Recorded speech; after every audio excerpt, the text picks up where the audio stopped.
محرم سے شروع ہوتا ہے اور ذی الحج پہ ختم ہوتا ہے۔ اس بات کا بھی ضرور خیال رکھا کریں کہ ہمارا جو اسلامی سال ہے اس کا آغاز جنوری سے نہیں ہوتا، اس کا آغاز محرم سے ہوتا ہے اور اس کا اختتام دسمبر پہ نہیں ہوتا بلکہ اس کا اختتام ذی الحج پہ ہوتا ہے۔ اسلامی سال کا آج پہلا دن ہے، یکم محرم الحرام، امیر المومنین خلیفۃ المسلمین جانشین مصطفیٰ جبل استقامت اور رسول اللہ کے دین کا بہت بڑا سپاہی حضرت عمر فاروق رضی اللہ تعالی عنہ، جناب عمر کا نام صرف کام نہیں، حضرت عمر کا نام انقلاب برپا کر دیتا ہے۔ حضرت عمر کا نام کفر کے ایوانوں میں جبر، ظلم، شرک کی وادیوں میں جب حضرت عمر کا نام بھی لیا جائے تو بے ایمان کانپنا شروع ہو جاتے۔ حضرت عمر فاروق رضی اللہ تعالی عنہ، حضرت عمر معمولی شخص نہیں، معمولی آدمی نہیں۔ کچھ لوگ صدیوں کے بعد پیدا ہوتے ہیں اور کچھ لوگ ایسے ہوتے ہیں جو ایک ہی بار پیدا ہوتے ہیں، ان جیسا دوسرا پیدا ہوتا ہی نہیں، دوسرا ان طرح کا پیدا ہوتا ہی۔ حضرت عمر رضی اللہ تعالی عنہ جیسی شخصیات پیدا ہی نہیں ہوتی دوبارہ۔ سارے صحابہ در رسالت مآب پہ خود آئے۔ یہ وہ عظیم شخص ہے جسے اللہ کے محبوب نے اللہ سے مانگ کے لیا ہے، کہا ہے اللہ یہ مجھے دے دے، اللہ سے مانگ کے لیا ہے۔ اس لیے صوفیاء کہتے ہیں کچھ مرید ہوتے ہیں کچھ مراد ہوتے ہیں، کچھ مرید ہوتے ہیں کچھ مراد ہوتے ہیں۔ مرید وہ ہوتا ہے جو چل کے آتا ہے، آ کے مرید ہوتا ہے۔ مراد وہ ہوتا ہے جسے کہا جاتا ہے کہ یہ کبھی میرا بن جائے نا، یہ کبھی آ جائے نا، میرا بن جائے، اس کو مراد کہتے ہیں۔ حضرت عمر مصطفیٰ کریم کی مراد ہیں، حضور کی مراد ہے۔ اللہم اعز الاسلام بے اسلام عمر ابن خطاب، اے اللہ اسلام کو عزت دے دے، میرے عمر کو کلمہ پڑھنے کی توفیق عطا فرما دے۔ اور کیسے دعا مانگی؟ اور یار حضرت عمر کی تو اس فضیلت کا کوئی جواب نہیں دے سکتا۔ میرے رسول پاک علیہ السلام سب کے لیے ہی دعا مانگتے ہیں نا، حضور کی دعا عام ہے، لیکن مصطفیٰ کریم نے کعبے کا غلاف تھام لیا اور غلاف کعبہ کو حضور نے سینے سے لپٹایا اور سینے سے چمٹا کے کہا، اللہ میں نے تو کبھی سوال ہی زیادہ نہیں کیے، میں کرنے آیا ہوں، مجھے عمر دے دے، عمر دے دے۔ حضور نے مانگ کے لیا۔ اور پھر جب جس کو حضور مانگے اللہ سے کہ حضرت عمر رضی اللہ تعالیٰ عنہ کا آج یوم شہادت ہے، میرا تو دل کرتا تھا کہ فجر سے باتیں شروع ہوں اور سارا دن ہی عمر کی باتیں ہوتی رہیں، سارا دن جناب عمر کی باتیں، سارا دن، اس لیے کہ ذکر جناب عمر کا ہوگا پر راضی اللہ کے رسول ہوں گے صلی اللہ، تو جاگ کے بیٹھے، خوش ہو کے بیٹھے۔ ہمارے ہاں منایا ہی نہیں جاتا، بابے اللہ کی تا ساؤن بھادروں اسو کتا تے منڈے جنوری فروری، تو اسلامی سال بھی گیا اور وہ تاریخیں بھی ساری گئیں۔ یکم محرم امت مسلمہ کے لیے بہت بڑا دن ہے، بہت بڑا دن۔ یہ شہادت ہے حضرت عمر فاروق کی رضی اللہ تعالی عنہ۔ یہاں چھوٹی چھوٹی باتوں پہ گورنمنٹ چھٹی کرتی پھرتی ہے، چھوٹی چھوٹی باتوں، الیکشن ہو گیا تو چھٹی، فلاں جگہ پہ تھوڑا سا کسی نے خبر دے دی کہ کوئی پریشانی ہے تو چھٹی، فلاں جگہ یہ ہو گیا تو چھٹی، یہاں تک کہ فلاں وزیر صاحب فلاں علاقے میں آئیں گے تو سارے علاقے کو چھٹی۔ اور اب تو اس سے بڑا حال ہونے لگا ہے، اگر جن لوگوں کی سندھ میں حکومت ہے ان کے لیڈر کا دن آیا تو اس دن چھٹی، اور جن کی پنجاب میں حکومت ہے ان کا دن آیا تو چھٹی۔ ہمارا مطالبہ ہے حکومت پاکستان سے، اگر سر اٹھا کے جینا چاہتے ہو تو یکم محرم کو چھٹی کیا کرو، اگر سر اٹھا کے جینا چاہتے ہو تو یکم محرم کو چھٹی کرو جناب عمر کے دن، اور ملت کے جوانوں کو بتاؤ کہ اگر عزت کی زندگی جینا چاہتے ہو تو اس طرح جیو جس طرح فاروق اعظم جی کے گئے ہیں۔ عزت اور وقار کی زندگی، جمہوریت حضرت عمر سے سیکھنی پڑے گی، حکومت کرنے کے طریقے حضرت عمر سے، رعایا کو سیکھنا پڑے گا کہ امیر کس طرح بنایا جاتا ہے اور امیر کس طرح کے ہوتے ہیں۔ یہاں لوگ ہمیں یورپ کی مثالیں دیتے ہیں، لوگ یہاں ہمیں آ کر کے امریکہ کی مثالیں، انہیں کیا پتا حکومت کیا ہوتی ہے؟ وہ کہتے ہیں جی وہ سائیکل پہ جاتا ہے ان کا حکمران۔ میں نے کہا وہ سائیکل پہ جاتا ہے؟ میرے عمر فاروق مدینے سے مکے گئے تھے تو پیدل ہی حج کرنے چلے گئے، پیدل ہی۔ اور جناب عمر فاروق رضی اللہ تعالیٰ عنہ عید کی نماز پڑھانے گئے، عید کی نماز عمر خطبہ عید دینے گئے۔ اور اس زمانے میں کون سا غریب ہے جو ننگے پاؤں جاتا ہو؟ کون سا غریب ہے جو مسجد ننگے پاؤں جاتا ہو؟ لوگوں نے تو 3 قسم کی چپلیں رکھی ہوئی ہیں، ایک مسجد جانے کی علیحدہ ہے، گھر پہننے کی علیحدہ ہے، شادی بیاہ پہ جانے کی چپل علیحدہ ہے۔ حضرت عمر فاروق رضی اللہ تعالیٰ عنہ نکلے عید کا خطبہ دینے کے لیے تو بیوی سے کہنے لگے جوتا۔ اس نے کہا صاحب اتنی دفعہ ٹوٹا ہے اب گانٹھا نہیں جا سکتا، اتنی دفعہ ٹوٹا ہے کہ اب دوبارہ پیمند نہیں لگ سکتے۔ تو حضرت عمر کہنے لگے چل کوئی حرج نہیں ہے، بغیر جوتے کے ننگے پیر ہی چلتے ہیں، کوئی حرج نہیں۔ تو کہنے لگے لوگ کیا کہیں گے؟ فرمایا چپ کر، لوگ جس دن عمر نے یہ دیکھ لیا نا لوگ اس کے بارے میں کیا کہتے ہیں، اس دن عمر نہیں رہے گا۔ تو کہا پھر آپ کا نظریہ کیا ہے؟ فرمایا میرا نظریہ یہ ہے کہ رب رسول میرے بارے میں کیا کہتے ہیں، لوگوں کا کیا ہے؟ لوگ کل کسی کے بارے میں کچھ کہتے ہیں اور پرسوں کچھ کہتے ہیں، میرا نظریہ یہ ہے کہ رب رسول میرے بارے میں ننگے پیر عمر جا رہے ہیں۔ کون جی؟ میں بڑا ماڑا۔ اچھا جناب کیا غربت ہے؟ 10 قسم کے جوڑے لٹکے ہوئے ہیں کمرے میں اور پہننے کی فرصت نہیں، سویرے کیا پہننا ہے شام کیا پہننا ہے، 15 سوٹ کٹھے استری ہو کے لانڈری والا بھیج رہا ہے، اور تو غریب ہے، تو بہت بڑا غریب ہے۔ اس لیے کہ غربت پیسوں کی وجہ سے نہیں ہوتی، غربت تو دل کی ہوتی ہے۔ تو واقعی بڑا غریب ہے اور تو غریب ہی رہے گا۔ امیر تو عمر فاروق تھے جو ننگے پاؤں چلے گئے عید کی نماز پڑھانے، تو رستے میں جو ملا کہنے لگا عمر جوتا تو پہن لو۔ فرمایا تمہیں عمر کا جوتا نہ پہننے کا نقص تو نظر آیا ہے، کوئی حرج نہیں، اگر عمر کو کبھی بتانا ہوا تو وہ والا نقص بتانا جو عمر کی سیرت میں پیدا ہو، کردار میں پیدا ہو، وہ والا نقص بتانا، یہ چھوڑو جوتے آتے جاتے رہتے۔ ننگے پاؤں گئے، پاؤں دھوئے، نماز پڑھائی، لوٹ آئے۔ او بھائی یہاں تو ہمارا بناؤ سنگار اترنا، جتنی توجہ کپڑوں کی طرف ہے اتنی توجہ کبھی ہماری علم کی طرف ہوتی نا، جتنا ذوق شوق ہمارا بناؤ سنگار کی جانب ہے، اتنا بناؤ سنگار کبھی ہمارا اخلاقیات کی جانب ہوتا تو معاملات بڑی حد تک سنورے ہوئے ہوتے۔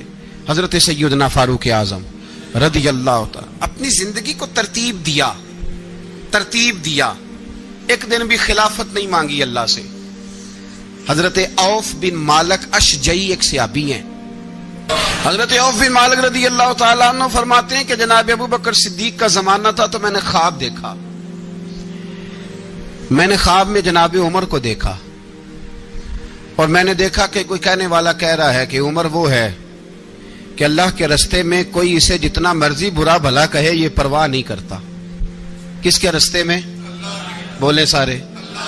اس کا مطلب ہے اللہ کے رستے میں لوگ برا بھلا بھی، قرآن مجید نے کہا وَلَا يَخَافُونَ لَوْمَةَ لَائِمٍ، کچھ لوگ ایسے ہیں جو برا بھلا کہنے والوں کی پرواہ نہیں کرتے۔ آپ یقین کریں اگر پرواہ شروع ہو جائے نا تو دین کا کام ختم ہو جائے، نہ کوئی تقریر کرے، نہ کوئی تدریس کرے، نہ کوئی پیری مریدی کرے، ختم ہو جائے اگر باتوں کی پرواہ ہو۔ لیکن وہ پرواہ، حضرت عوف بن مالک اشجعی کہتے ہیں میں نے خواب میں دیکھا کہ عمر وہ ہے جو کسی کی پرواہ، اور دوسری بات میں نے یہ دیکھی کہ عمر خلیفہ بنے گا، اور تیسری بات میں نے خواب میں یہ دیکھی کہ عمر شہید بھی کیا جائے گا، عمر شہید بھی ہوگا۔ یہ میں نے 3 باتیں خواب میں دیکھی۔ فرماتے ہیں میں نے آ کے خواب حضرت ابو بکر صدیق کو سنائی، وہ خلیفہ تھے۔ وہ کہنے لگے ٹھہر جا، میں عمر کو بلاتا ہوں، اس کے سامنے دوبارہ سنانا، اس کے سامنے۔ فرماتے ہیں میں نے بلایا